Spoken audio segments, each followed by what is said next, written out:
Pengacara duga penetapan tersangka Lukas NMB tak lepas dari agenda politik Tito Karnavian dan Budi Gunawan.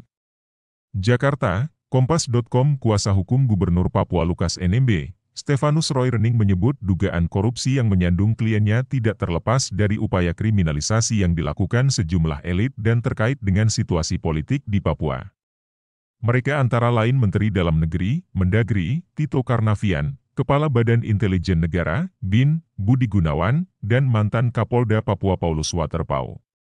Stefanus menyebut pada 2017 Lukas diincar dengan proses hukum terkait dana beasiswa mahasiswa Papua di luar negeri yang diusut oleh Bareskrim Mabes Polri.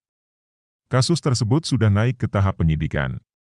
Baca juga, Maki ungkap 25 riwayat perjalanan luar negeri Lukas NMB, diduga sebagian besar untuk judi, padahal pengelolaan dana beasiswa mahasiswa adalah SKPD terkait bukan Gubernur Papua, kata Stefanus dalam keterangan resminya, Minggu, 25 September 2022.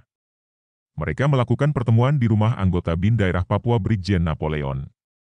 Stefanus menduga, mereka berencana menggunakan Polri untuk menjegal Lukas NMB agar tidak kembali mencalonkan diri. Agar Gubernur Lukas NMB tidak maju mencalonkan diri untuk periode kedua, untuk masa bakti tahun 2018 hingga 2023, ujar Stefanus. Pada pertemuan itu, Budi Gunawan disebut mengajukan surat pernyataan yang memuat 6 kesepakatan. Salah satu di antaranya adalah kesepakatan bahwa Irjen Paulus Waterpauw menjadi Wakil Gubernur Papua, mendampingi Lukas NMB dalam Pilkada 2018. Namun, agenda mereka kandas. Paulus gagal mendapatkan dukungan partai politik.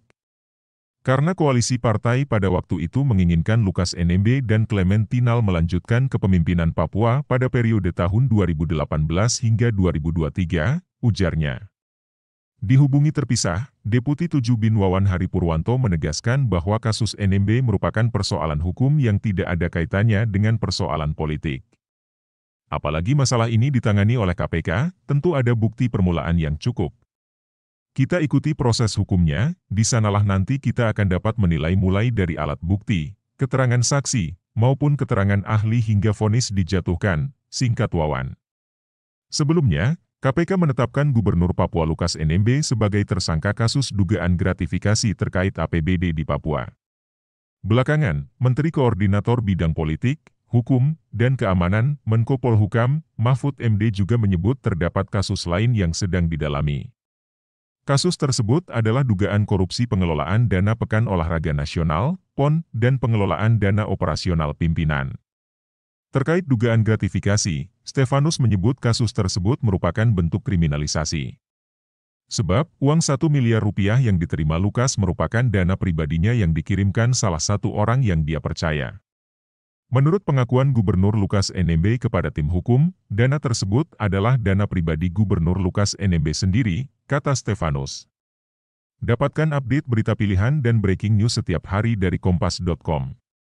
Mari bergabung di grup Telegram, Kompas.com News Update. Caranya klik link https://t.me/kompascomupdata, kemudian join. Anda harus install aplikasi Telegram terlebih dulu di ponsel.